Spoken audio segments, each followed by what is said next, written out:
All right, welcome back to Lockdown Sports, Lockdown Soccer. You call it whatever you want. We've bought a studio. We've bought a studio. Our first investment. We're using a studio at Bella Vista Hotel of all places. You've seen me drunk here. Yep. Now I'm talking sports. Yes, that is true. Shout out to BVH. With a man this time, obviously. All right. Manchester United faces Manchester City this week The Manchester Derby. in the Premier League. Yep. John, it's nice and simple what we do. We're in a bit of a routine. Yeah. What is your prediction for this game? I'm a little bit of a biased source. I say this every time. Yep. Break it down for me. All right. So I reckon this is a pretty common prediction for this week, but I've got a Haaland goal. Surprise, surprise. Ah, fuck. But for you, I've got both teams to score. That right there is it's a sign of friendship. That's heart touching right there. It's a sign of friendship, but it's also really unlikely. Really unlikely. I don't think so. I reckon it's going to be a very similar game to City and Brighton last week. City's going to dominate, make United sit back and have to attack on the counter. And you guys are pretty good at that. You've had success with it against City as well.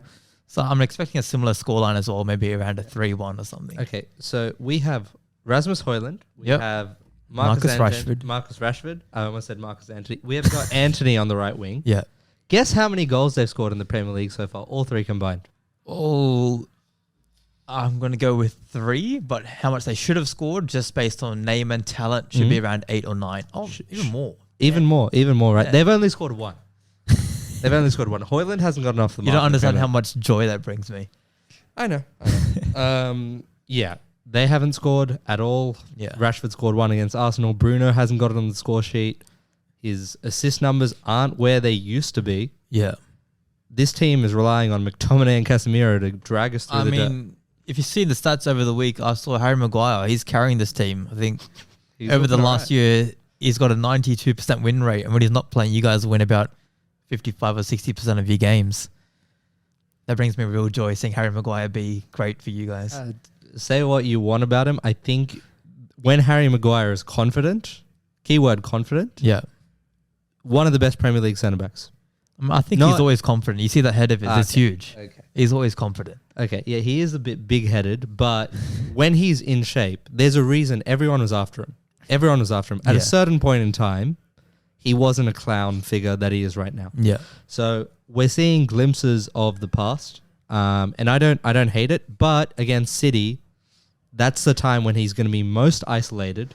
Yeah. Okay. And I'm so happy that Varane's back in, because if Johnny Udonis Haslam Evans, okay, against Erling Haaland, that would have been a shocker. A disaster. That would have been a shocker, because the way City can isolate you out wide when your fullbacks are caught higher up the pitch, because guess what? We're going to lose the ball after 2-3 passes. And Diogo Dalot is going to think he's a right winger. Yeah. Okay? That's going to happen. So as much as I think City's going to dominate the ball, I think United is almost a bogey team in terms of scoring a lot of goals for City.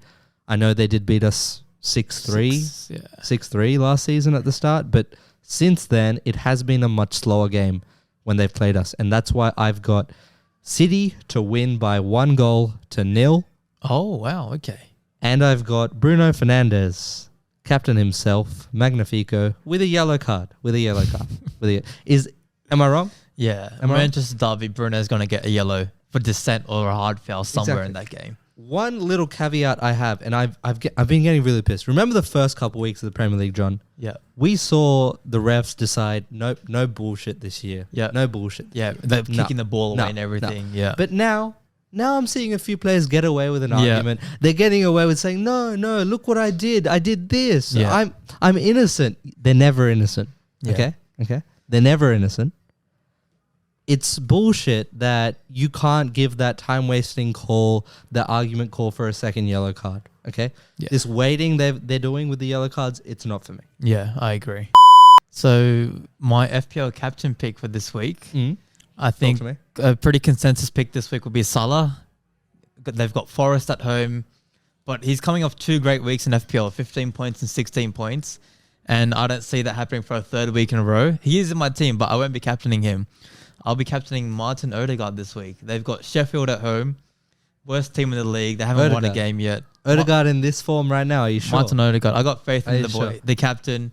I can see a goal and 1 assist from him and a nice points haul for this week. Yeah, we've seen over the last few weeks when the lights get bright, Chelsea away, Man City at home. Odegaard hasn't been the reason. Chelsea's different though. That's it's. You're allowed to play bad against Chelsea. No, we're just a top tier club. You know, any player that comes against us, you're beneath us.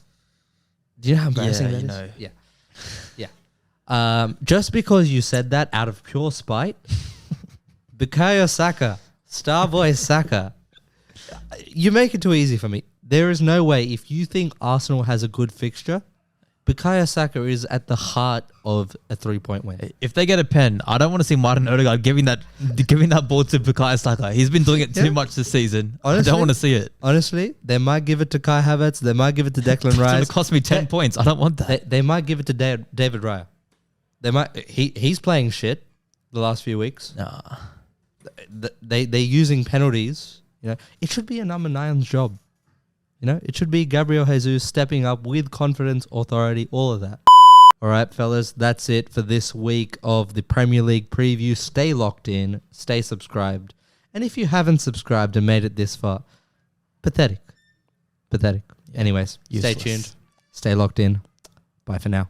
See ya. I think that was good. I think that was probably our best one. Yeah, I was happy with it. That's what I'm saying. Like, recording in person just makes it 10 times better. Yeah.